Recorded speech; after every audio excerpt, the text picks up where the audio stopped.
오스틴 러셀입니다. 1995년생, 이제 29이에요. 이 친구가 작년에 포브스를 인수했습니다. 여러분, 포브스면 조선일보보다 큰 회사 아닌가요? 거기 오너예요. 여기 이 친구는요, 이더리움이라는 암호화폐를 만든 비탈릭 부테린입니다. 얼마 전에 판교에 세계적인 부호가 나타나서 카페에서 이러고 있다 사진 막 올라왔죠? 그게 이 친구예요. 얘는 11살 때 러시아에서 캐나다로 이민 왔어요. 그리고 맨날 게임만 했대요. 스타크래프트. 그러다 아빠한테, 아빠 게임 재미없는데 딴 거 재밌는 거 할 거 없을까? 컴퓨터 과학교사 했던 아빠가 뭐라 그랬냐? 그런 거 비트코인 해볼래? 이런 아빠가 있어야 돼요. 그때가 2005년인데 애한테 비트코인에 관심을 가지려고 합니다. 왜? 얘가 수학 천재였거든요. 투자하는 게 아니라 코딩을 한번 해보라는 거였습니다.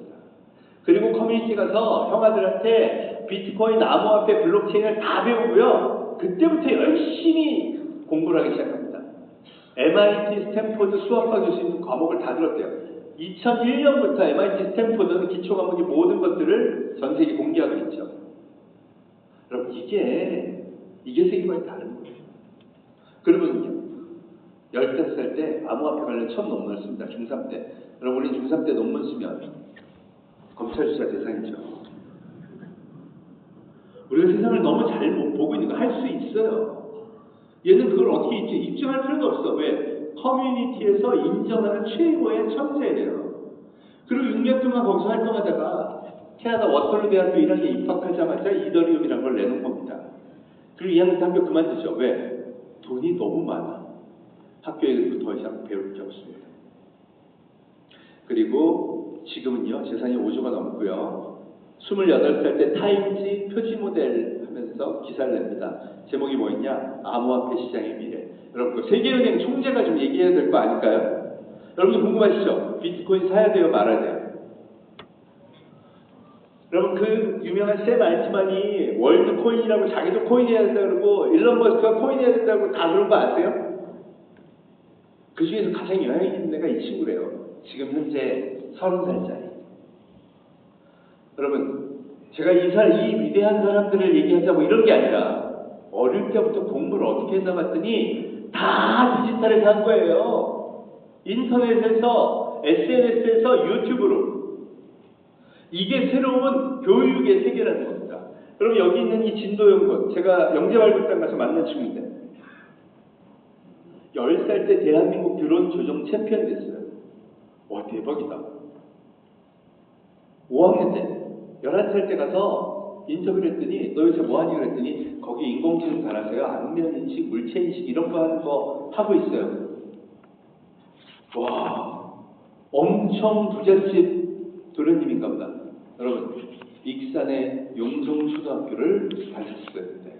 전교생 12명의 미니스쿨. 옛날 분교.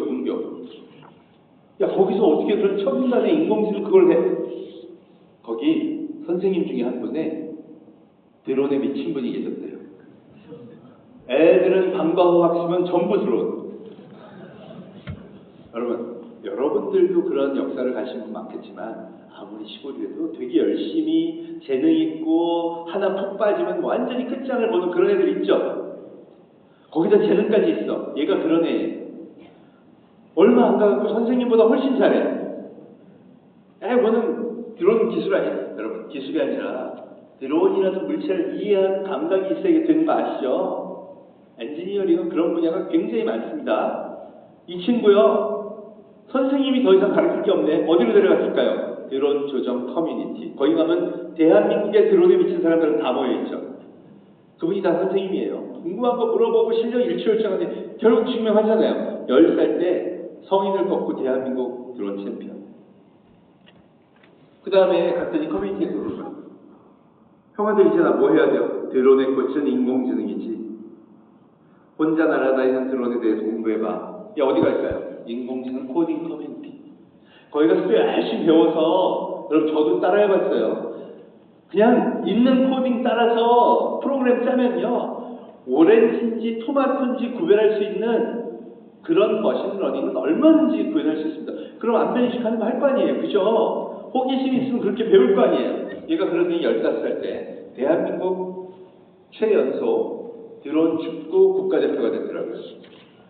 여러분, 드론 축구할 때 인공지능 진짜 필요하죠? 가만히 있어봐. 러시아 우크라이나 전쟁을 봤더니 드론이 어마어마한 앞으로 중요한 역할을 하겠네. 맞죠? 여러분, 이 친구, 나는 일론 머스크가 이런 친구 데려가고 싶어 할 것 같아. 아닌가요? 수능 만점자? 여러분, 세계관을 바꿔야 됩니다. 교육도 참 어렵습니다. 여러분, 우리가 가르치지 않는 분야에서 너무나 많은 새로운 신산업이 형성되고 있어요. 새로운 도전들이 일어나고 있습니다. 커버하기 되게 어려워요. 심지어 이런 경우도 있습니다. 이제 AI 관련해서 수업도 좀 만들어주시고 뭐도 하고 다 해야 돼요. 그런데 그런 교수를 학교에서 뽑으라는데도 안 뽑아. 학과에서. 왜 안 뽑지 아세요? 내 과목이 폐업될까 봐. 여러분, 제가 그 얘기를 듣다가 가만히 있어.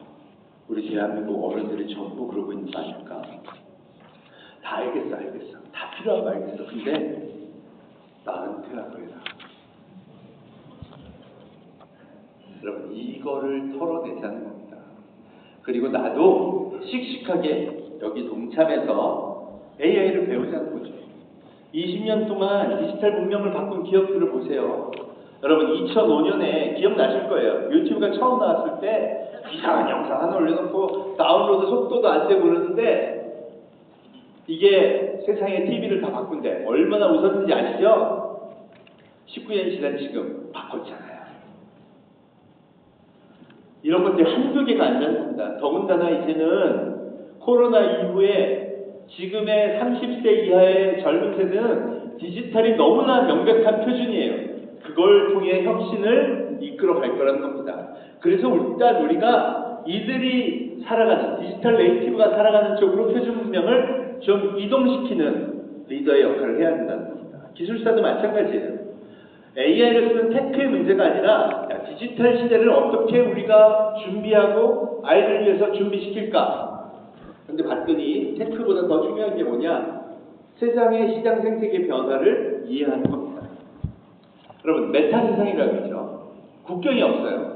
알리익스프레스 테무 써보신 분? 여러분, 이런 것도 커머스 많죠, 이제? 유튜브 보시는 분? 네. 여러분, 유튜브 넷플릭스 보면 매국노인가요? 옛날에는 해외, 토종 국가, 이거 되게 중요했어요. 아닙니다. 이제 국경 없어요. 심지어 유튜브 넷플릭스 덕을 제일 많이 본 게 대한민국 드라마 만드는 기업, 콘텐츠 기업이에요. 맞죠? 야, 그러네. 그럼 이게 어떻게 되는 거야? 국경 없이 플랫폼으로 디지털에 소비하는 사람이 10억 명이에요. 이게 우리 내수 시장입니다. 그럼 우리의 전통적인 내수 시장은 여러분 이미 야금야금 먹히고 있죠. 우리가 뭔가 하지 않으면요, 이 사람들 대상으로 시장을 확대하지 않으면 미래가 불투명하다는 겁니다. 이 시장을 제일 먼저 보여준 게 메타버스라는 게임 놀이터예요. 그래서 뭐 제페토다, 로블록스다, 메타버스 잔뜩 나오고 여기 새로운 비즈니스들이 막 도전 시작했었습니다. 그래서 어마어마한 빅테크들이요, 무려 300조, 이게 미니멈이 한 500조 투자했다 그래요. 플랫폼으로는 다 실패했어요. 그런데 여러분, 300조가 들어가면 기술 발전이 일어나죠. 특히 수혜를 본 게 누구냐? 엔비디아입니다. 여러분, 엔비디아의 젠슨 황이라는 분은 게임을 너무 좋아하는 분 아세요? 원래 GPU라는 걸 만든 게요, 반도체 회사 다니다가 야, 기존의 시스템으로는 이 그래픽 게임은 못하겠어, 안 되겠다, 때려치고 우리가 만들자. 그래서 나온 게 그래픽 프로세서 유닛 GPU입니다.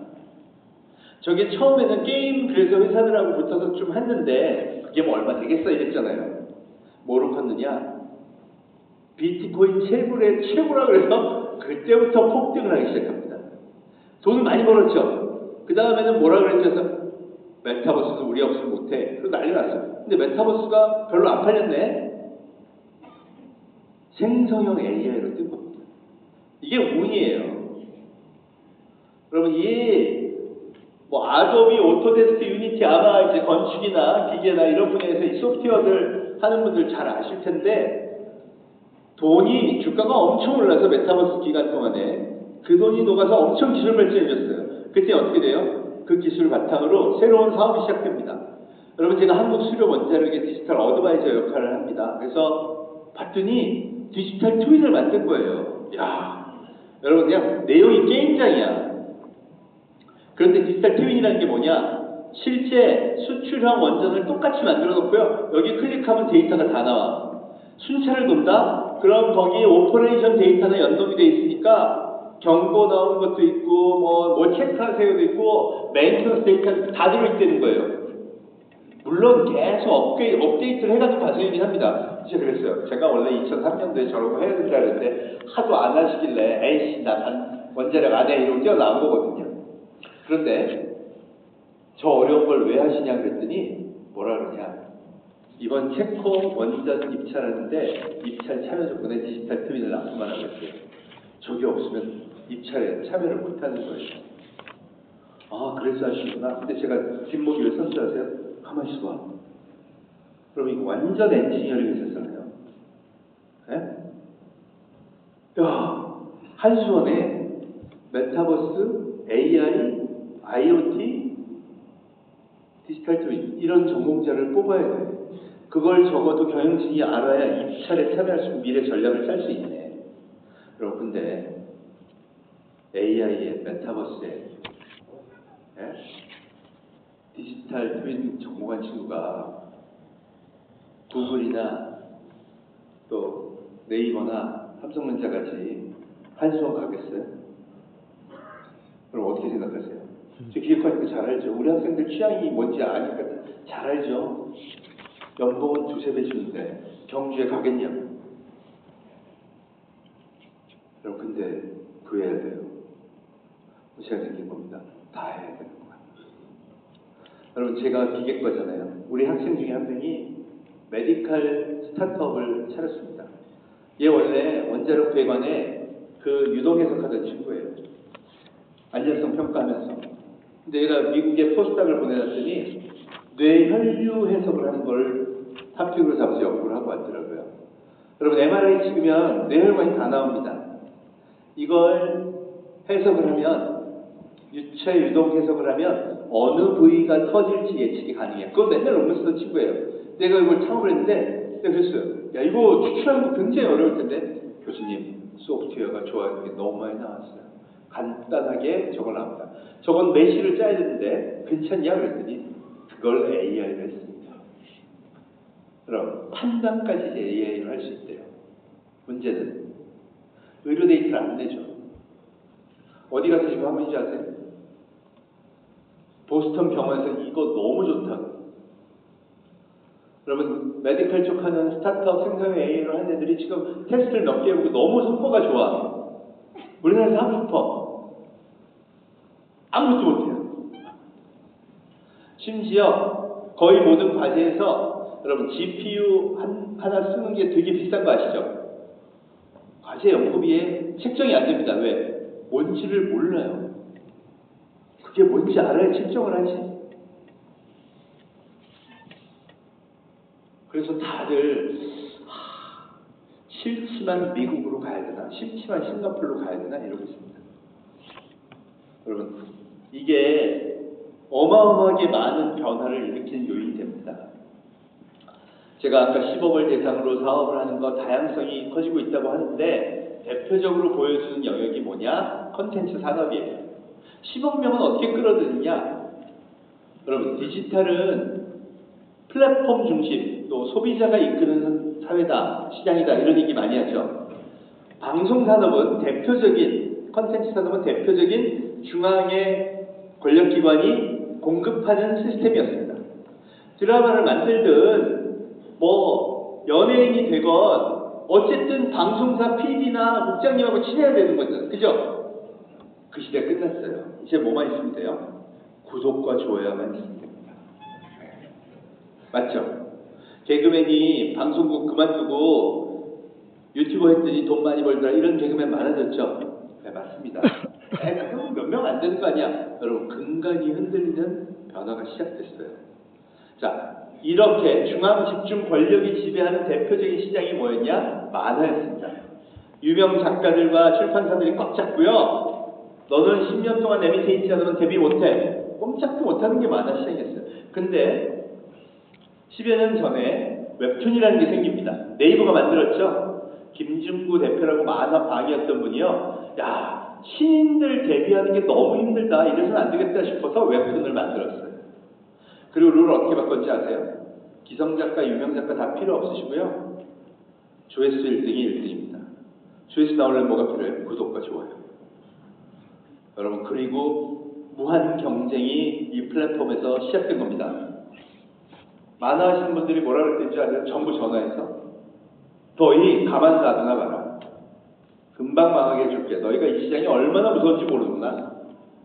왜걸? 여러분, 전 세계 100개국에서 1등을 할 겁니다. 그리고 엄청나게 젊은 재능 있는 작가들이요, 전 세계 사람들을 사로잡기 시작하죠. 드디어 나스닥에 상장했죠.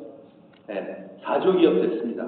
앞으로 얼마나 잘 될지 모르지만 전 세계 자본이 예능 가능성이 있다고 인정한 거예요. 작년 매출 1조 8천억. 여러분, 웹툰, 네이버 웹툰 보겠다고 1조 8천억을 냈어요.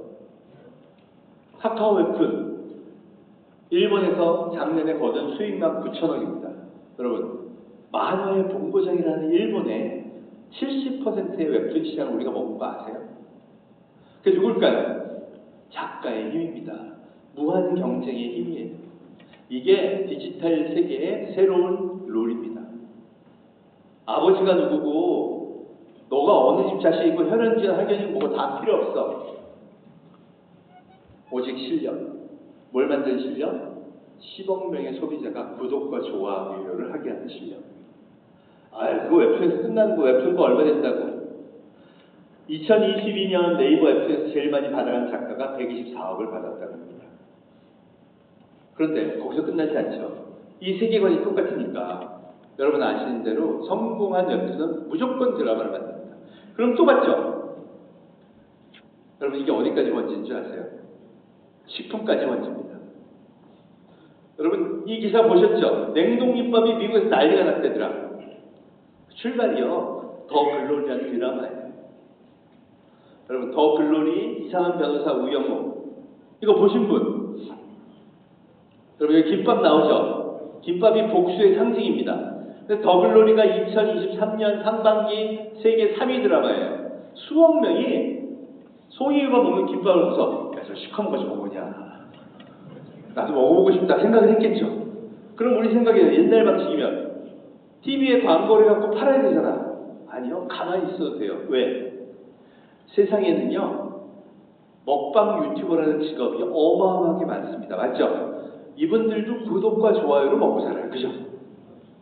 그럼 오늘 뭐 먹지? 오늘 뭐를 먹으면 사람들이 관심 있어 할까? 당연히 한 달 내내 넷플릭스 1등하는 드라마에 나오는 먹을거리 관심 있죠. 그래서 찾는 거예요. 전 세계를 뒤져갖고 김밥에 가서 만드는 거 뭐 하는 거 다 찾아갖고 지들도 방송을 합니다. 여러분, 세계 100개국에서 김밥 관련 유튜브, 틱톡 방송이 올라왔어요. 오죽하면 틱톡에 여러분 보세요. 해시태그 KIMBAP야. 김씨밥. 이거 우린 뭐라 그래? 미국 사람들 스시라고 부를 텐데, 캘리포니아 롤이라고 부를 텐데, 아니요. 김밥만 해시태그가 13억 개예요. 무슨 얘기예요? 내가 틱톡에 올리는데 해시태그 KIMBAP에서 올린 것만 13억 개. 미친 거죠. 그럼 뭐가 움직일까? 데이터를 보고. 식품 유통업체가 움직입니다. 트레이더 조라는 회사, 미국 회사에서요, 야, 저거 김밥 좀 가서 소싱해와. 한국에 사람을 보냈어요. 그래서 코엑스에서 열린 K푸드 박람회에서 만난 게 구미에 계신 올본 냉동김밥 사장님이에요. 여러분, 대한민국에서 냉동김밥 팔려요, 안 팔려요? 왜? 대한민국은 전국이 김밥 천국이에요. 싱싱하고 쌍김밥이 너무 많은데 누가 편의점에서 냉동김밥을 먹어? 이 사장님이 실망했던 게 뭐냐? 냉동김밥을 편의점에 납품했는데 한번 망했어. 그런데 미국에서 오더니 나한테 230톤 보내면 팔아주겠대. 이거 해야 돼요, 말아야 돼요? 여러분, 사업가는 확실히 야수의 심장을 가지고 있더라고요. 더군다나 이 사장님이요, 교통사고당해서 10년째 휠체어 생활하세요. 해외 영업하고 이러기 힘들죠. 근데 주저가 찾아왔네. 가보자. 난리가 납니다. 여러분, 이 올곡김밥 성공의 비결이 뭘까요? 다 같이 따라하세요. 구독과 좋아요. 오늘 저는 사실 AI보다 이 구독과 좋아요에 관한 이야기를 더 강조하고 싶습니다. 김밥에 구독과 좋아요를 만드는 건 아십니다. 업의 본질이죠. 여러분, 이분은요, R&D를 정말 철저하게 하십니다. 모든 기술을 다 갖다가 김밥에 전공을 합니다. 그리고 굽는 제조 방식도 다 표준화시키고, 테스트는 어떻게 하냐? 동네 김밥하고 맛있다는 김밥하고 자기네 냉동김밥 녹인 거 일단 올렸다가 녹인 걸 놓고요, 애들한테 먹여봐요. R&D를 어디까지 했냐? 걔들이 이게 맛있다고 할 때까지. 두 번째, 미국 시장에 진출하니까 미국 시장에 맞춰야죠. 첫째 시킨 게 뭐냐? 고기를 뺍니다. 미국 사람들은 고기가 들어있다고 함량 표시가 되면 종교적인 문제와 불안한 문제 때문에 30%가 안 먹는데요. 그래서 비건, 두 번째 글루텐 프리, 요거 되게 중요하다고 그러고요. 세 번째가 가격입니다. 여러분, 줄에 3불 99, 우리를 치면 5,000원. 괜찮은데? 여러분, 미국에 지금 빅맥 세트가 15불이래요. 빅모닝이 10불이 넘어요. 이러면 3불 99로 한 끼를 해결한다? 여러분, 사람들이 50줄씩 사간답니다. 지금 주문 10배 늘었어요.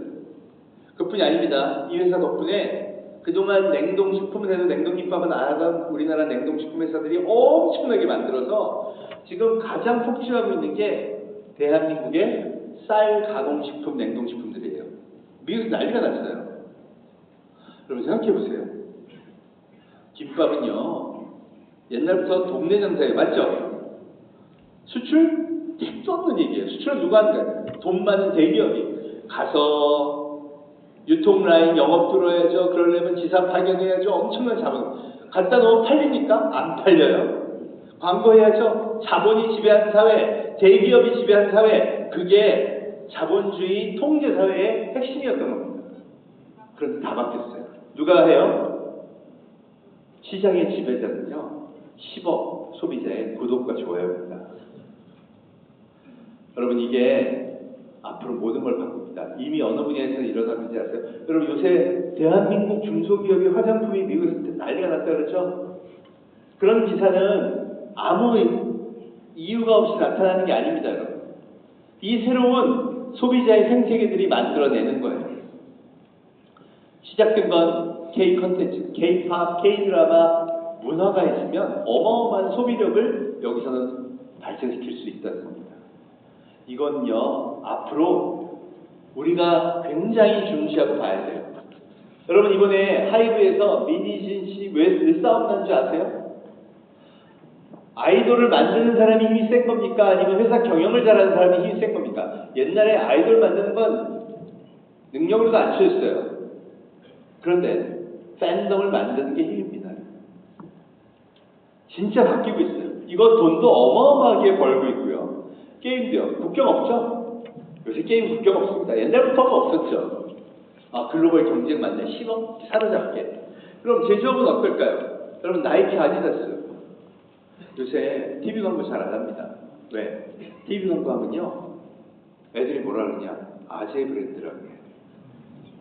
여러분, 저는 공감합니다. 저 TV 좋아하잖아요. 이렇게 TV 보고 있으면 광고가 딱 내 나이 맞춤이야. 무릎이 아프십니까? 기력이 떨어졌습니까? 냉장고에 공국은 있으신가요? 뭐 이날 이런 거 광고예요. 그리고 그 끝에 나오는 게 나이키가 저스트 두 잇 그러면요, 애들이 뭐라 그럴까요?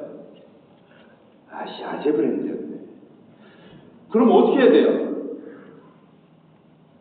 메타버스 뭐 프로젝트하고 NFT 프로젝트하고 애들이 있는 틱톡, 유튜브, 쇼츠 온 데 가서 다 해줘야 돼요. 자기 신제품 나왔을 때마다 다 대응해야 돼. 그 엄청난 광고 물량을 어떻게 커버칠까요? AI 쓰는 겁니다. 이미 전 세계 광고 관련 기업들은 이거 쓰는 게 표식이 돼가고 있어요. 그럼 이거 서비스 해주는 기업들은요, 어마어마하게 또 많아지고 있어요. 뭐 제스프 같은 건 전 세계 100개국에서 100개 기업 중 50대 기업 다 쓰자고 합니다. 30년씩 광고 마케팅 문구만 학습한 놈이에요. 대박이죠. 다 만들어줍니다. 이런 애들이 쏟아져 나와서 전부 생태계를 혁신하는 거예요. 그럼 인원은 줄고요. 점점 좋아지겠네. 아까 김밥 같은 경우도요. 여러분 생각해보세요. 가만있어 봐. 드라마 작가가 이제는 이 더블로리 같은 거 드라마 쓸 때도요. AI로 쓰면 보조작가 4명 없이 하면 되겠네요. 여러분 혼자 스타트업 차리는 거하고 4명의 직원을 고용하는 거하고 느낌이 다르죠? 내 인건비는 깔고 할 때. 그렇지만 1억, 2억 받아서 투자하면서 내 스타트업 하는 건 쉽지 않습니다. 그런데 AI 비서를 쓰면 다 되네요.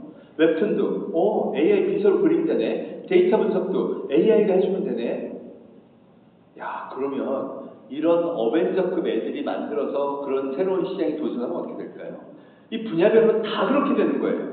금융도 마찬가지입니다. 유통. 여러분 제가 왜 MG의 팬덤이 중요하다고 그러냐? 쿠팡이 50조고요. 시가총액이. 이마트가 1조 6천억입니다. 이게 미래 기대치죠. 여러분 무신사가 4조예요. 이게 현실입니다. 왜 엄청난 적자를 감수하면서 현대는 자동차가 슈퍼넌, 드론택시를 하고 보스턴 다이나믹스에 투자한지 왜 그럴까요? 구독과 좋아요 때문에, 미래에 대한 지향점 때문에. 여러분 테슬라 TV 광고 보신 분? 한 번도 한 적이 없어요. 야, 그럼 걔는 어떻게 알려진 거야? 2003년 창업 이후에 모든 개발 과정부터 양산까지를 일론 머스크가 SNS, 당시 트위터에 생중계를 했죠. 그럼 그게 비즈니스 전략이 돼요. 그랬더니 젊은 친구들이 열공한대요. 왜 농기계 회사가 AI 기업이라 그러고 왜 자동차 회사들이 전부 이런 신기술을 받아들이냐? 힙해 보이려고. 그리고 실제 성과까지 만들어내는. 여러분 제일 많이 투자되고 있는 영역 중에 하나가 법률 변호사. 뭐부터 만드는 줄 아세요? 변호사, 판사, 비서 프로그램. 그럼 변호사를 대체하는 게 아니야. 변호사가 야 이런 케이스 좀 찾아봐. 착 찾아주고. 야 그럼 전략은 어떻게 세워야 돼? 이렇게 해서 대법원에 승소한 사례가 있습니다. 쫙 해줘. 안 쓰겠습니까 여러분? 제가 김현장에서 그랬어요. 인원은 절반, 매출은 똑같아. 안 하겠습니까? 여러분도 변호사나 의사하고 비슷하시죠? 기술사라는 건 그런 겁니다. 그럼 여러분이 전 세계가 머뭇머뭇할 때 이런 변화를 만드실 수 있는 거예요. 제가 AI 관련해서 아까 엄청나게 보여드렸죠? 미래 바꿔집니다. 여러분 생각해보세요. 의료 분야에서 웹툰을 갖고 막 만들어, 드라마도 만들어. 제목은 AI 닥터. 대한민국에는 AI 닥터가 내가 동네 병원에 감기인가 싶어서 가면 그동안 내가 병원에 갔던 기록과 데이터 모든 걸 다 바탕으로 오늘은 좀 심각하시네. 진짜 의사 만나러 오늘은 가셔야 될 것 같아요. 아니면 감기 맞아요. 처방해 드릴게요. 얘는 감기까지만 돌봐주고 피로, 몸살까지만 돌봐주는 닥터가 있다. 이런 게 드라마로 나온다고 한번 생각해 보세요. 그럼 전 세계 유튜버들이 또 아까 김밥처럼 난리가 나겠죠. 요걸 바탕으로 한국은 그게 되네 안 되네 말이 많아. 그런 다음 이런 걸 상품으로 개발하는 겁니다. 한국에 건강검진 받으러 오세요. 혹시라도 암이 발견되면요. 전 세계 최고의 암 수술실, 실제로 세계 5위, 6위 암병원이 우리나라에 있습니다. 삼성병원, 화상병원. 거기서 미국의 3분의 1의 가격에 최고의 서비스를 받을 수 있습니다. 아니면요. K-팝 즐기고 푸드 먹고 문화 즐기고 실컷 놀다 가시고 2년 있다가 또 오시고 괜찮지 않나요 여러분? 이런 게 새로운 미래를 준비하는 전략이라는 겁니다. 여러분 방법은 뭘까요? 공부하는 수밖에 없습니다. 여러분 공부를 하면 자신 있는 분들이 기술사 아니신가요? 그 많은 시험을 뚫고요. 야, 여러분 AI도 공부하시면 됩니다. 대신 방식은요. 검색하시고 찾아서 읽어보시고 챗GPT 쓰면서도 많이 그런 분들 많으셨을 거예요. 이거 제발 별거 없어야 돼. 왜? 별거 있으면 내가 골치 아프잖아요. 그죠? 그런 마음 버리시고요. 하루 30분 AI PT를 한다는 마음으로 하시면 달라지실 거예요. 여러분, 그리고 명심해야 될 게 뭐냐? 내 개인도요. 구독과 좋아요를 많이 만드셔야 합니다. 그럼 어떻게 돼? 인간성이 좋아져야 돼요. 아니, 사업에 인간성이 그렇게 중요해? 보세요. 이제는 대기업들도 광고를 하요. 광고를 안 하면 어떻게 해야 돼? 구독과 좋아요는 어떻게 만들어? 여러분, 그 기업이 뭔가 감탄을 만들어내고 댓글을 달게 만들고 야, 추천을 해주고 싶게 만들어야 되겠죠? 여러분, 중소기업이 요새 어떤지 아세요? 와, 입은 바지가요. 중소기업에서 만든 바지인데 모신사에서 50만 장이 팔렸습니다. 여러분, 한 장이 5만 원이면 250억이에요. 바지 한 장에 250억 매출했으면 은퇴하셔도 되죠. 이게 팬덤섭이라는 겁니다. 글로벌하게는 어떤지 아세요? 테일러 스위프트 보셨죠? 30대 중반의 여가수가 미국의 공연을 휩쓸어요. 그죠? 이게 어떻게 된 거야? 이게 방송에서 컨트롤하거나 국가가 컨트롤하거나 자본이 컨트롤하는 게 아니라 팬들이 난리를 쳐서 만든 새로운 경제 소비 현상이라는 겁니다. 그걸 심지어 타임즈에서 스위프트 노믹스라고 해요. 여러분, 경제부양국가가 6조 5천억이었대 작년에.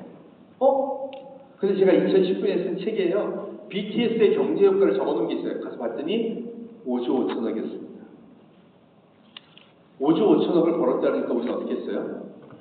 자, 그만하고 군대 가라. 여러분, 그러니까 대한민국에 K-팝 전용 공연장이 없네요. 그죠?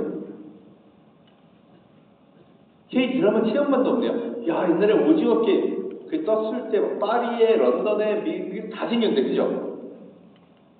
그러고 보니까 그런 거 우리는 하나도 안 하네. 그리고 뭐예요? 잼버리 같은 거 해야 돼. 엑스포 같은 거 해야 돼. 왜? 선진국의 자랑, 로마. 여러분, 전 세계 10억 명은요, 한국에 와서 K-팝 공연 보고 싶고, K-푸드 먹고 싶고, K-드라마 체험하고 싶어. 아무도 안 해줘. 왜? 어른들이 산업공상이라서. 여러분, 이 생각을 바꾸셔야 됩니다. 세계의 기회가 여기 있습니다. 제가 그럼 10억 인구들한테 대한민국의 인기는 어떨까? 그걸 K-팬덤이라고 하는데, 여러분, 유튜브에서 100억 뷰 넘은 영상은 아기 상어밖에 없는 거 아세요? 이거 아빠 상어 뚜루뚜루뚜루 그 노래입니다. 야, 말도 안 배운 애기들이 왜 이걸 그렇게 열심히 할까? 디즈니 안 보고. 여러분, 이상한 거 한두 개가 아니에요. 젊은 애들일수록 한국 거에 미칩니다. 웹툰, 여러분 웹툰 보세요? 어르신들 안 보죠? 다 애들이에요. 왜 한국 거에 그렇게 열광을 할까요? K-팝은요. 여러분, 지난 30년 미국 대중음악사에서 빌보드 싱글 차트 1등을 했던 아시아 가수는 BTS가 유일합니다. 그것도 8번. 왜 그럴까요? 여러분, 1980년대 일본이 문화 강국 되려고 엄청나게 돈 쓴 거 아시죠? 근데 왜 안 됐을까요? 공감이 없었던 거예요. 중국이 이내절로 밀어붙인 데는 절대 안 돼. 왜? 공감이 없으니까. 이게 대한민국 인문학의 힘이라는 겁니다. 음악이, 드라마가, 웹툰이 전부 공감을 일으켜요. 심지어는 그거 덕분에 푸드는 공짜로 먹고 있어요. 여러분, 드디어 삼양식품, 불닭볶음면의 삼양식품이 시가총액에서 농심을 꺾었죠. 여러분, 농심의 신라면 대한민국 라면, 삼양의 불닭볶음면은요, 전 세계 10억 명 메탈 시장에 나갑니다. 그래서 그런 거예요. 올해 상반기에만 라면 수출이 전년 대비, 전년도 엄청 늘었다 그랬죠? 30% 이상 늘었습니다. 불닭볶음면은요, 말도 못해요. 불닭볶음면을 5년 전에 처음 유행시킨 사람이 누군지 아세요? BTS 멤버 지민입니다. 얘가 눈물을 뚝뚝 흘리면서 먹는 걸 보고 전 세계 젊은 애들이 따라하기 시작한 거예요. 여러분, 구독과 좋아요를 만드는 게 필요합니다. 다 같이 크게 따라 하겠습니다. 구독과 좋아요. 좀 요새 말로 바꿔볼까요? 구독을 지속 가능성, 서스테이너빌리티라고 합니다. 여러분 계속 그 사람을 찾아오게 하고 그 회사를 찾아오게 하고 더 신뢰하게 만드는 거 맞죠? 좋아요는요. 시켜봤더니 또 감탄을 만들어내. 그걸 댓글로 소화하는 게 이 시대예요. 이걸 만들려면 인간이 뭘 좋아하는지 알아야 되는 거예요. 그게 실력이죠. 아까 김밥 사장님 보시죠. 본질은 여전히 중요하고요. 거기에 AI가 들어가면요. 10명이 하는 걸 2명이 혼자. 여러분 그게 미래 가능성입니다. 그리고 없던 것을 새롭게 창조하는 거예요. 김밥 사장님이 성공했으면 떡볶이를 전 세계에 팔 수 있죠. 닭강정도 팔 수 있죠. 패션 티셔츠는요. 이미 엄청나게 많은 기업이 이런 새로운 거에 성공하고 있어요. 그 세계를 만들고 열어줄 수 있도록 해야 됩니다. 더 좋은 이유가 뭐냐? 거기 중심이 인간이라는 겁니다. 오죽하면 삼성이 제품 경험 사업부로 바꿨어요. 폰을 디자인하는데 경험을 만들래. 옛날에는 어떻게 했어요? 아이폰 가져와봐. 야 카메라 화소수 높여. 배터리 수명 늘려. 우리 다 숫자로 했어요. 이게 뭐예요? 30년 개도국 선진국 거 카피하던 시절에 완성이라는 거예요. 그래서 세계 최초로 5G도 했고 세계 최초로 폰도 접었는데 주가가 다 올라. 심지어 우리나라 애기들도 아이폰 사주세요 울어요. 스티브 잡스가 뭐라 그랬어요? 10년 전에. 2010년입니다. 우리는 기술만으로 부족했다. 그래서 기술의 휴머니티와 인문학을 결혼시켰다. 그랬더니 비로소 고객의 심장이 노래한다. 여러분 애플의 제품 개발 조건이요. 고객의 심장이 노래할 때까지. 이거 엔지니어한테 진짜 짜증나는 기술이다. 그죠? 야, 숫자로 얘기를 해보라고. 그죠? 고객의 심장이 노래할 때. 그게 만든 게 뭐예요? 애플의 느낌적인 느낌입니다. 여러분 우리가 이걸 해야 돼요. 말도 안 되지만 지금까지 대한민국을 선진국으로 만든 여러 엔지니어들이 이걸 배워야 됩니다. 왜 대한민국이 어려울까요? 이유가 있습니다. 우리가 어렸을 때 심장이 노래하는 경험이 별로 없었죠. 여러분 우리 배고프고 가난했습니다. 그죠? 그래서 세계적인 음악을 듣거나 세계적인 명화를 보거나 예술을 감상하거나 와 진짜 멋있다. 내 심장이 노래하는 경험을 많이 해봤어야 그걸 기준으로 하지. 그래서 우리는 열심히 선진국만 따라한 겁니다. 이제는요 카피하고 따라할 게 없어요. 이제는 그들을 감동시켜야 됩니다. 여러분 왜 요새 ESG 경영을 저렇게 강조할 줄 아세요? 구독과 좋아요는 어디서 나온다고? 소비자한테 나오죠. 그럼 기업이 팬덤이 생겨야겠네요. 환경에 신경 쓰는 기업, 사회에 기여하는 기업, 도덕적으로 투명한 기업을 원하는 건 당연합니다. 이건 근간이에요. 그걸 자꾸 형식까지 자꾸 만들어가는 겁니다. 여러분 근본적으로 바꾸셔야 됩니다. 그리고 한번 살펴보세요. 여러분의 자산은 어떤가? 여러분 주위에 여러분을 구독하고 좋아요 하시는 분 몇 분인가요? 그게 여러분의 가장 중요한 삶의 재산이 됩니다. 여러분 따뜻하고 배려하고 휴머니티가 넘쳐야 그래야 일도 잘할 수 있고 그리고 내 인생도 행복할 수 있는 겁니다. 그러려면 인간에 대해서 많이 아셔야 돼요. 제가 아까 더글로리 보신 분 했죠? 눈물의 여왕 보신 분, 더글로리 보신 분 왜 물어보는지 아세요? 보시라고. 여러분 심장이 노래하는 느낌은요, 전 세계가 열광하는 느낌은요, 느낌적인 느낌으로 배워야지 다른 걸로 배울 수가 없습니다. 야, 그렇게 하면 잘할 수 있을까? 인문학도 하고 뭐 그러면 디지털 시대에 잘할 수 있을까? 여러분 여기 있는 기술사 여러분들이 만든 기적을 한번 보세요. US 뉴스 세계 강대국 파리 2021년에 제가 깜짝 놀랐어요. 한번 보세요. 미국, 중국, 러시아, 독일, 영국, 일본, 프랑스 전부 1차 세계대전 주요 참전국입니다. 이게 무슨 말인지 아세요? 120년 동안 강대국은 한 번도 바뀐 적이 없어요. 아니었던 나라를 끼워준 적이 없습니다. 당당하게. 작년, 재작년은 세계 6위입니다. 아마 방위산업 때문에 그런 것 같아요. 120년 현대 인류의 기적을 만든 게 누구예요? 여러분이에요. 근데 두려워요? 220개국이 다 뛰어들었는데 다 실패했는데 대한민국만 강대국이 됐습니다. 그것도 뭐 했어요? 시험 보시고 기술사 되고 공부했어요. 맞죠? 여러분, 저는 엔지니어이기 때문에 현장에서 기술사분들이 얼마나 중요한 역할을 지난 30년간 해왔는지 너무 잘 알고 있습니다. 이제 앞으로는요, 세계인들이 지들의 구독과 좋아요로 결정한대요. 아이폰 이기는 폰 못 만들 것 같죠? 근데 여러분, 여기다가 BTS의 감성, 오징어 게임의 충격, 그리고 불닭볶음면의 매운맛을 비벼넣으면 어떻게 될까요? 저 아이폰보다 좋은 거 만들 수 있을 것 같아요. 현대 자동차에 그걸 비벼넣으면 어떻게 될까요? 테슬라보다 더 좋은 차를 만들 수 있을 것 같아요. 여러분, 한번 생각해 보세요. 지금 넷플릭스에서 압도적인 세계 2위가 헐리우드에 이어서 대한민국 콘텐츠입니다. 그 팬덤과 대한민국 제조업이 합치면 미래에는 정말 10억 명이 사랑하는 새로운 제조업 만들 것 같지 않나요? 저는 그게 우리가 남은 숙제라고 생각합니다. 방법은요, 공부해야죠.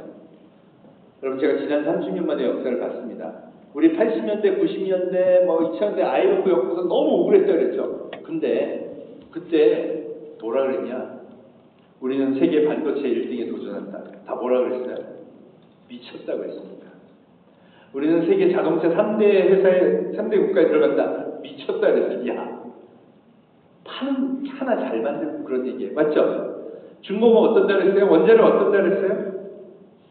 다 미쳤다 그랬습니다. 여러분, 그러고 보니까 지난 30년간 미쳤다는 꿈을 세계에서 가장 많이 현실을 만든 게 대한민국, 그리고 여기 계신 대한민국 보통 사람들, 여러분들입니다. 이러니 제가 공부하면 AI도 된다고 얘기하지 않을까요? 우리는 왜 이렇게 공부하는 거 좋아할까요? 특히 기술사분들은 더 그러시죠.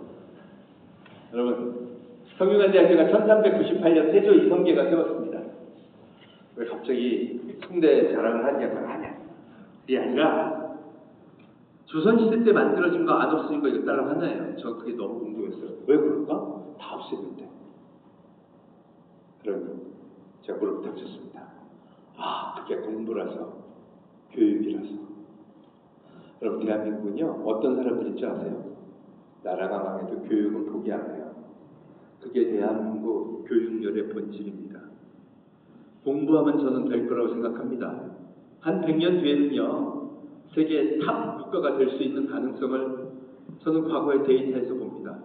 포기하지 않고 공부하면 할 수 있을 것 같습니다. 여러분, 오늘 강의의 내용을 이 AI 사피엔스라는 책에 담았습니다. 저 책도요, 구독과 좋아요 부탁드립니다. 감사합니다. 여러분, 화이팅입니다.